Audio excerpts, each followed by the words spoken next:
দ্রব্যমূল্যের যে উদ্যোগতি সেটা তো তোমরা বুঝো না। তোমরা কয় শুধু কিয়া বাজার করতে দিলে আমি টাকা মারি দিই মোবাইলে এমবি করি মানুষকে আমি মজা দিই, মানুষকে আমি হাসাই, আমি প্রতিবাদী ভিডিও করি। তোমরা তো এখন বুঝতেছো না যে দ্রব্যমূল্যের যে উদ্যোগতি, তারপরে যায় তেলের লিটার 160, ব্যবসায়ীরা ব্যবসা করে গরিবের সংসদ থেকে ওয়াসিম মনির করে পায়। কি অবস্থা ভাইয়া, চলবো খেলাম মাস্টারের দাগে।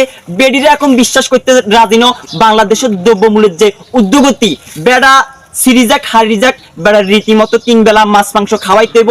বিশ্বাস করেন ভাই, 7 সকাল বেলা আরে 500 টাকা দিছে, এখান থেকে আমি একটা টাকা মারতে পারি নাই। মাথায় যে টোটালি ঠিক নেই। কি কিছু কথা বুঝছেননি আপনারা? কিসের উপদেষ্টা এগুলা আমাদের ফ্যাটের খিদা বুঝে না, গরিব দুঃখী মেহনতি মানুষ উপদেষ্টা বুঝে না। এখন কাহিনী হলো কি, আপনাদের সিন্ডিকেটের শেষ কোথায়? বিশ্বাস করেন, 7 সকাল বেলা 500 টাকা লই গেছি বাজার করি বেলায়। এই যে মতিনকে আগে দুয়ান্তুন সাইরেন না ফলিগে উড়াইতে মারিন। এখন যে বাংলাদেশের দ্রব্যমূল্যের যে উদ্যোগতি, এটা শেষ কোথায়? আমার ইয়ানি যে কম্বা আছে, এই কম্বার দাম 100 টাকা 1 কেজি।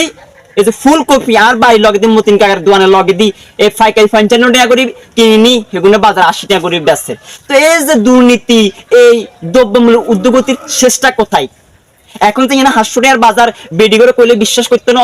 বেডিরা কিয়া আই বলে আমার দি মোবাইলে এমবি বড়ি 200 টাকার এমবি বড়ি, মানুষকে বিনোদন দি, প্রতিবাদী ভিডিও করি, তরকারি আমার দি ভিডিও করি, তারপরে তো মানুষ তারপরে ভালোবাসা দেয় না। এখন এই যে বাংলাদেশে যে বর্তমান দ্রব্যমূল্যের উদ্যোগতিটা, এটা শেষটা কোথায়? এটা শেষটা কোথায়? আগে আর দাদি কইতো আমরা 3 টাকার বাজার করলে আমরা 14 ফ্যামিলি খাইতে দিতাম। এখন 500 টাকার বাজার করলে আমরা কিয়া এক বেলা আনা। এই যে এক বেলা হয় না, এটার কারণটা কি?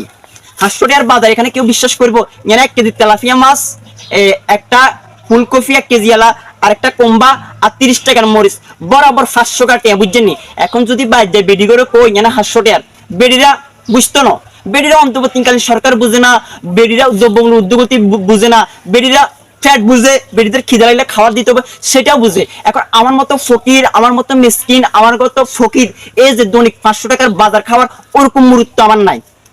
অন্তত একজন রিক্সাওয়ালা 500 টাকা ইনকাম করতে সকাল থেকে সন্ধ্যা পর্যন্ত কি করতে হয়? হ্যাঁ, যুদ্ধ করতে হয়, ফ্যান্ডেল মারতে হয়। এখন 500 টাকা যদি একটা বাজার লাগে, আমার ছেলেমেয়ের পড়াশোনা আছে, তারপরে হচ্ছে যাই তাদের ওষুধ খরচ আছে, বাড়িতে পরিবারের খরচ আছে, তাইলে আমরা চলিটা কিভাবে?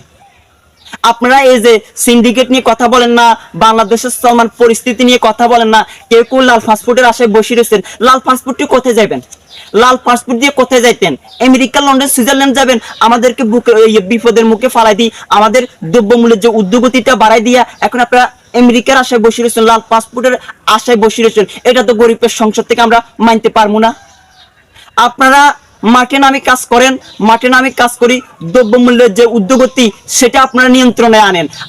আমরা গরিবের সংসদ থেকে ছাত্র জনতা, গরিব দুঃখী মেহনতি মানুষ আপনাদেরকে ক্ষমতায় বসাইছি, ক্ষমতা থেকে ট্রিং করে টুস করে পদ্মা সেতু থেকে ফালাই দিতে বেশি দেরি লাগবে না। কি কিছু কথা বুঝছেননি? আমাদের মতো গরিব, আমাদের মতো ফকির, আমাদের মতো মিসকিনের আহাজারিকে দেখতেছে। এখন যদি 500 টাকা শুধু কাঁচা বাজার লাগে, চাইল আছে, ডাইল আছে, তেল আছে, নুন আছে, পেঁয়াজ আছে, বেডি করে আবার কাপড় চোপড় আছে, তাহলে এটা এগুলো কই থেকে আসে? আপনারা এসি রুমে বসে বসে আমরা দেখতেছি, মনিটরিং করতেছি, আমরা করতেছি। মূল সিন্ডিকেটের হতে হচ্ছে না আপনারা। আপনাদের কারণে তারা সাহস পায়, আপনারা তাদের থেকে ব্যাড ট্যাক্স নিতেছেন, চাঁদা নিতেছেন। তারা কি করবে? তারা করবেটা কি? যদি সরিষার মধ্যে বুধ থাকে, ওই সরিষার দিকে বুধ ধোয়ানো যায় না, সেটা আমরা গরিবের সংসদ থেকে আমরা বালা করি জানি। তো ভাইয়া, তোমরা যারা আমার মতো আছো, বিশ্বাস করাইতে হারো না। বাড়িতে টাকা না মারলেও টাকা মারি দিছি, টাকা আমরা না মারলেও মারি দিছি। বাংলাদেশের যে দ্রব্যমূল্যের যে উদ্যোগতি, সেটা কিন্তু বিড়িটা এখন বুঝতে চেষ্টা করে না। কি কিছু কথা বুঝছনি? আর মতো কে কে এরকম বৈষম্য শিকার কিরিং করে একটু কমেন্ট করে জানাই দিও, আর ভিডিও বাড়ালে কিরিং করে শেয়ার করে দিও। সবাই ভালো থাকিও। আসসালামু আলাইকুম।